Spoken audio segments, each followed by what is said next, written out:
Tantrum Hoppers, that was Feeling Me by the awesome Teoak. Speaking of feeling, have you ever wondered about how what you see affects how you feel and think, and how artists used it to their advantage? Let's talk about that in our new segment, Art Break. Colors are everywhere around us, all day, every day. It's a little hard not to notice them, and be aware of how we perceive them once you start thinking about it. They're also a great tool for visual artists. Whether or not they really think about it, their color choices affect the mood of a piece entirely. Yes, even if you're colorblind or have a high sensitivity to colors, they majorly change how you see and interpret something you see. There's also a relationship between colors and psychology, since our brains need to be able to interpret items and other creatures based on color alone.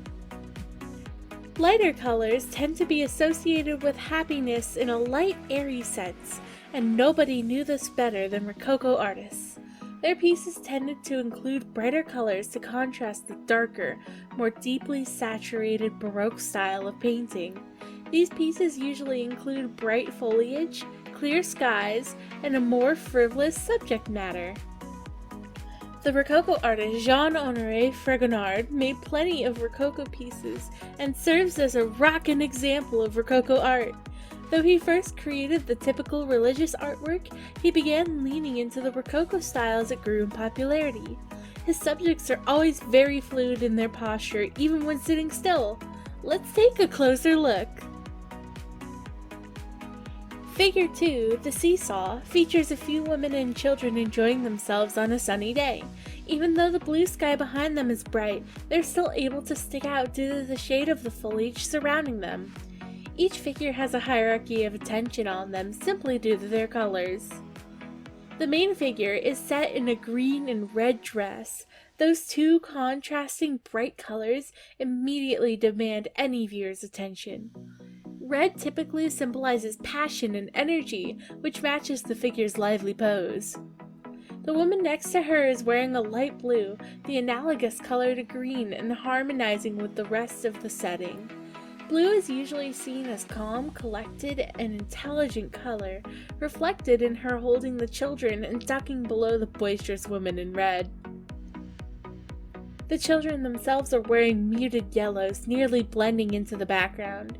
Yellow itself represents joy, which is easy to associate with an innocent child. The colors create a visual roadmap for the viewer to be able to take in every subject, while still understanding who the main focus is.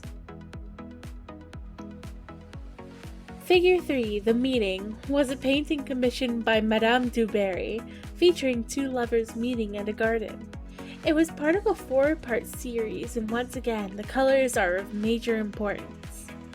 The gentleman on the right is donning a bright red attire, once again representing passion, but in this context, his color represents love and sexuality as well. Against the dark, muted green, his vivid red catches the viewer's eye immediately. Following his line of vision, our eye is caught by the woman, wearing a bright white dress amongst the dark leaves. White is typically a color that represents purity and innocence, and that meaning holds true with this painting. Surrounding the couple growing in nearby bushes and sitting atop the woman's head are pink roses. It is widely known that roses are a romantically symbolic flower, but pink flowers specifically represent sweetness, a more innocent love. The pink rose in the woman's hair wonderfully contrasts the deep red of the man's blouse, telling the story of how different each person's intentions might be. Figure 4, The Love Letter, shows us a woman who has just finished writing a love letter, about to stash it inside a bouquet of flowers, alongside her dog, of course. Most of the scene is covered with dark oranges or bright yellows, giving the entire room a warm glow. The greens of the table and seat are bright enough to be visible but soft enough to fade into the scenery and serve further towards the warm room. Although green is indeed classified as a cool color, when paired with yellow it gains a warm, energetic value. The woman's bonnet and flowers are both pink, and although many people today would associate the pink with her femininity, this was not the case. Pink was not associated with femininity until the 20th century, and this art was created in the 18th century. It's more likely that this pink referred to the woman's kindness and love. The most contrasting area of this piece is the woman's dress, a bright blue against dark oranges. Again, this contrast draws a viewer's eye. The blue makes her appear calm and prepared to deliver her letter, rather than nervous or jittery.